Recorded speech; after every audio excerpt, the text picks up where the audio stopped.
we come to a Bible reading, which is taken from Matthew chapter 5, verse 7.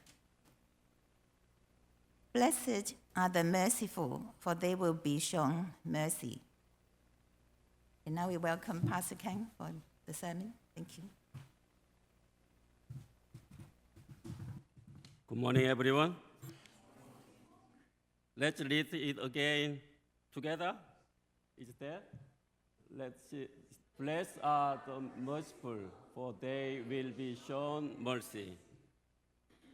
Are you all happy in Christ? Amen? Yeah, we are all happy every day. Today is Palm Sunday, the day we commemorate Jesus' entry into Jerusalem.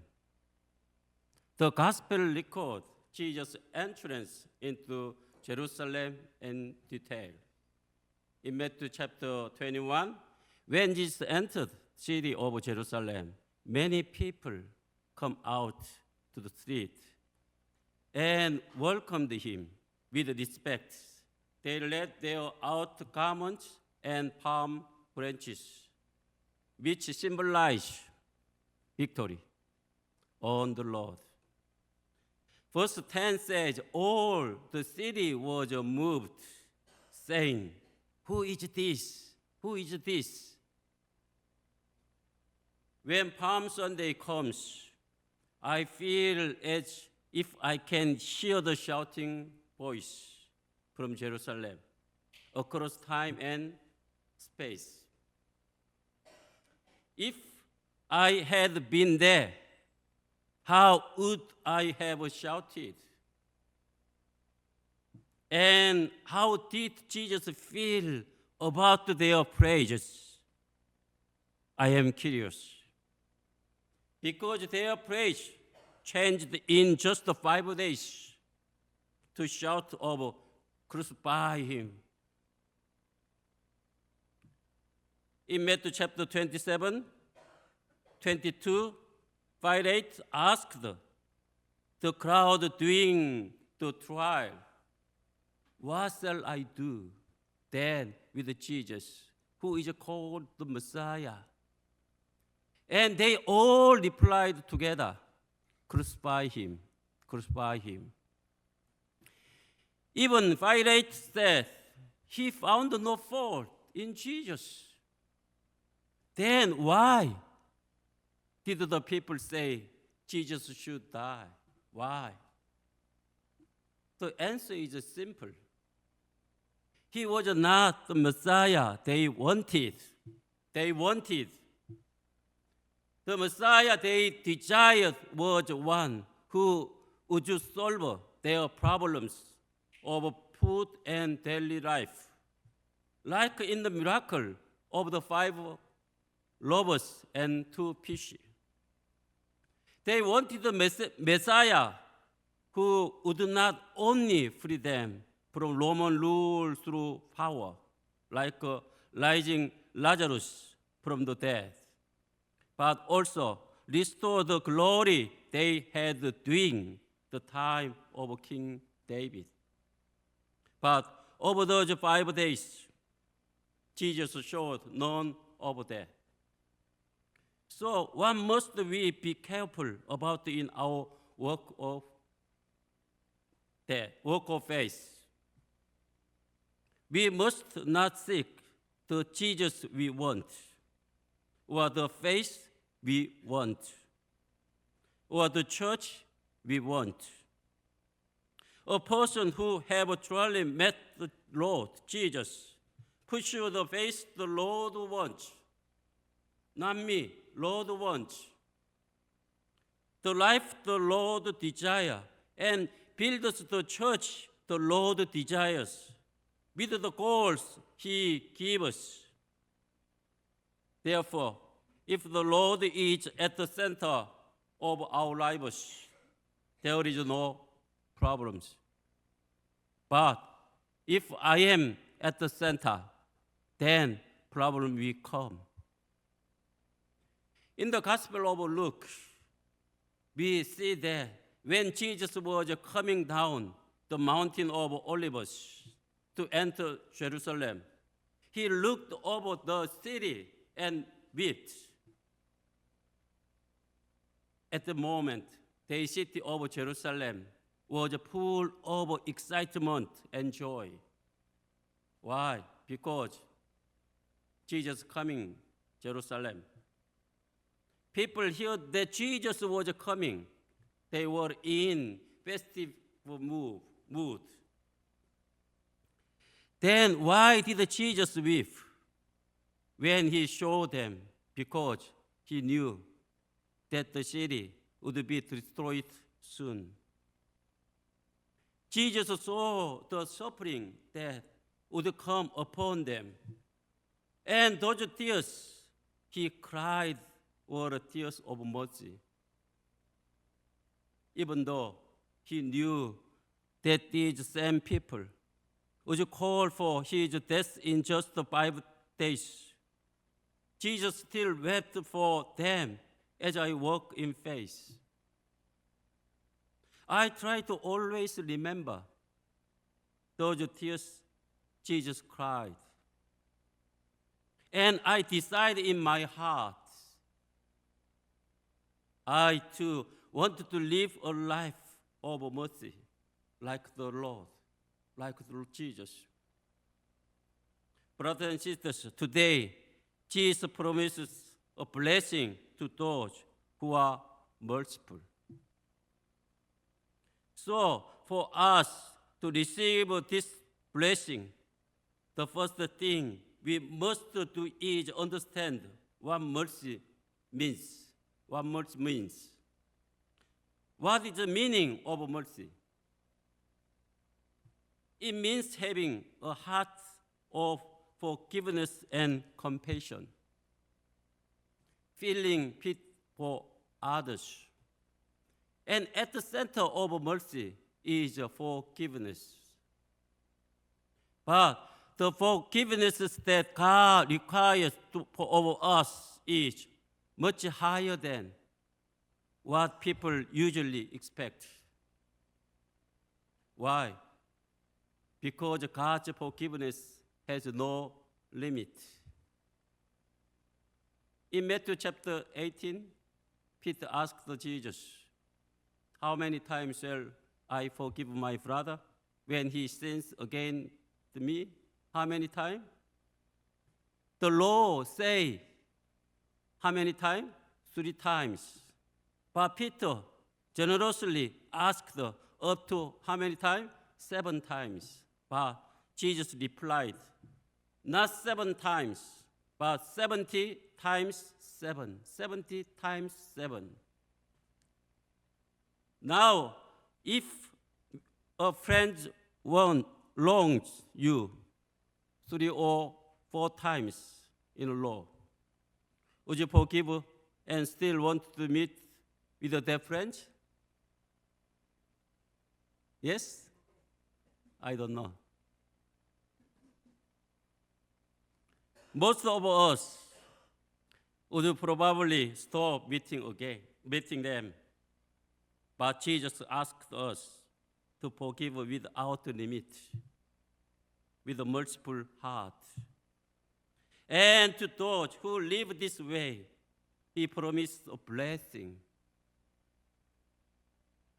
Right after speaking with Peter, Jesus explained this mercy by telling a parable about a king and a servant who owed him money. The servant owed the king 10,000 talents, a truly massive amount, big amount. For context, the annual tax paid by all of Israel to Rome was just 800 talents.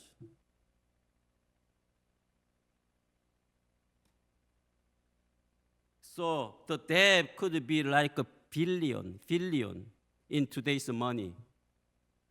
Lot of money, much. The man begged the king, saying, "Give me more time, and I will pay everything back." He was pleading for mercy. what is clear is that this man could never repay that amount with his own ability. But in verse 27, it says, the master took pity on him, canceled the debt, and let him go. This feeling of pity, this mercy is what God wants from us. If we have that kind of merciful heart, if everyone in our church has that merciful heart, everyone, then our church become like heaven. That's why we must look around us and live lives of sharing with those in need. Recently, in Myanmar, many people died in an earthquake. We should have merciful hearts that feel the pain of others and share in their suffering. Today, the Korean service is taking up special offering for Myanmar. It would be wonderful if you also participate next week. Dear brothers and sisters, please ask yourself, am I a merciful person? Am I a merciful person? If we truly have the mercy that God desires, wouldn't this world become a more beautiful place? Yes, beautiful place. Second, let's talk about why we should live a merciful life. Why? The first reason is this. Before we believed in Jesus, we were like the man who owed 10,000 talents, sinners who could never be forgiven by our own efforts. If God had not sent Jesus to us, we should have lived as a sinner forever. And we would have had no choice but to end up in hell. But God, by his own-sided grace, sent Jesus to us and saved us from our sin. Do you know how much this phone cost? Maybe over $1,000. Everything has a price. Everything has a price, right? Then how much are we? Who have received the salvation worth? We are worth the price of Jesus. Jesus gave his life to save us from our sins. So clearly, we are worth the price of Jesus. That means we are the most precious being in the world. Think about it. Why would God pay such a price for us with Jesus' life? Why? It's not because we were so lovable. It is a pure grace and incredible blessing. No matter what we do in life, we can never repay this grace. Never repay. Even if I go to church faithfully, give offering, serve, or go on missions, I still cannot repay the grace of God. So shouldn't we also live by showing mercy to others? Let's look again at the man whose debt of 10,000 talents was forgiven. He left happy, maybe even singing on his way home. But then he met someone who owed him 100 denarii. What did he do? He grabbed him by the leg and shouted, "Pay me back what you owe. Pay me back, pay me back." The man begged from time to repay it, but the one who had just been forgiven threw him into prison. Friends, the debt was only 100 denarii, a very small amount.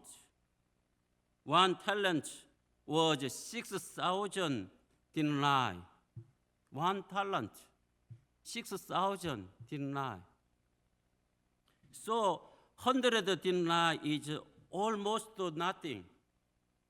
Yet he sent the man to prison. It's hard to understand, right? I don't know why.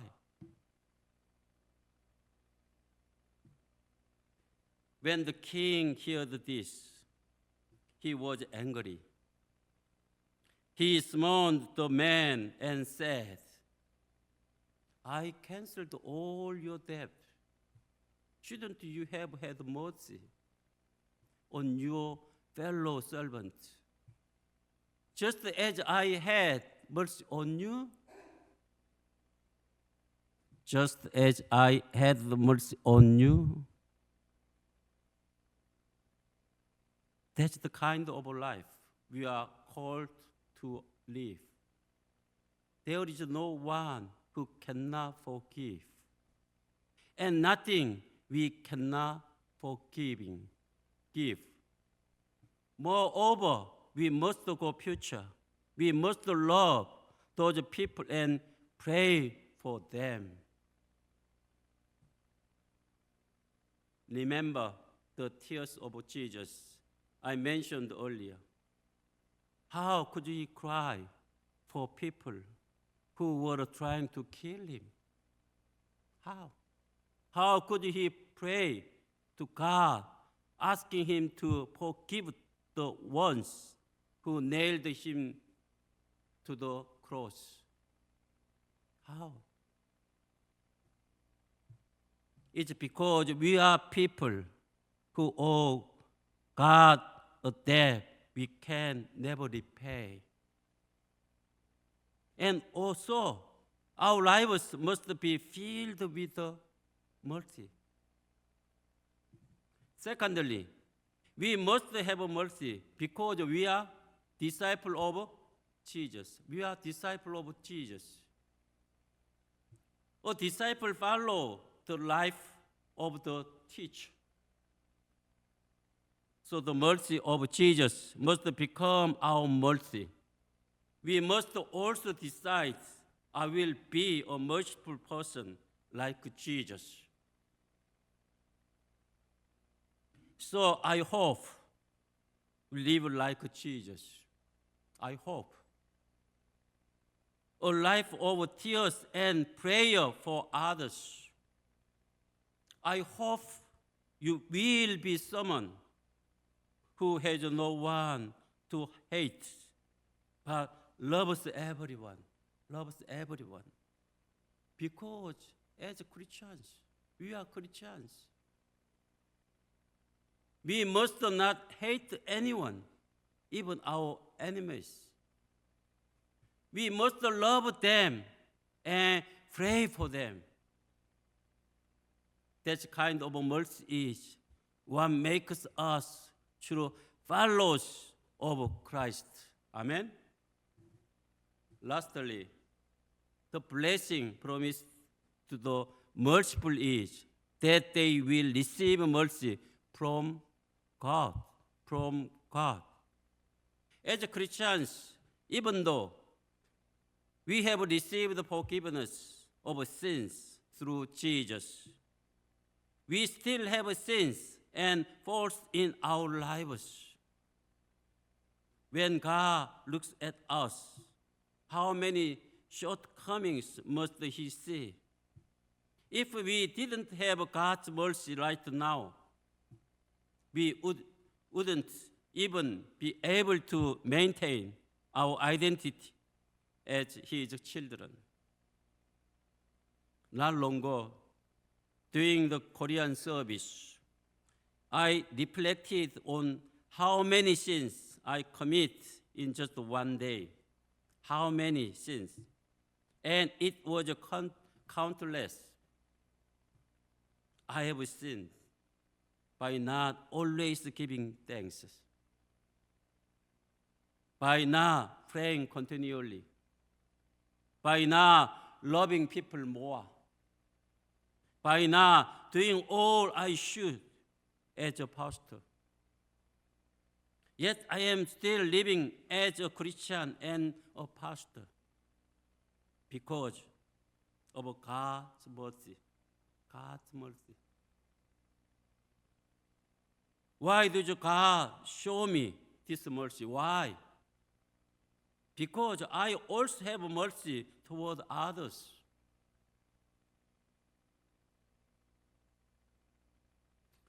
Of course, the mercy I show and the mercy God gives are vastly different in size, big different size. But here's the key. God rewards my small mercy with His great mercy. Here's an example. When my children were little, they'd give me small gift for my birthday. Even though their gift was small, I, as their father, would repay them with something much great. That's how God mercy works. When we shown even a little mercy to someone else, God repays us with the mercy power great. So you too should live a merciful life. Then your life will be filled with God's mercy. Yes, God's mercy.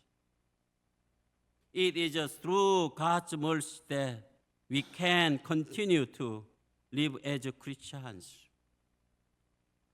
So I hope that both you and I will be people whom God looks upon with mercy, and that will live happily in His grace. Amen. Let's pray. God, thank you for first showing us mercy and making us your children like you. We also want to live lives full of mercy, always at peace with everyone, and building your kingdom. We pray in Jesus' name. Amen. Let us pray. Thank you, Lord, for allowing us to worship you on Palm Sunday. Today, we think about you as the King of Peace, who has entered Jerusalem to give everyone peace. May this land be filled with your grace in our lives. Let us not forget your love and spread this love to others who do not know you. Thank you, Lord. May the grace of the Lord Jesus Christ, who came down to us, and the love of God, and the fellowship of the Holy Spirit be with you all. In the name of our Savior, Jesus Christ, our Lord. Amen.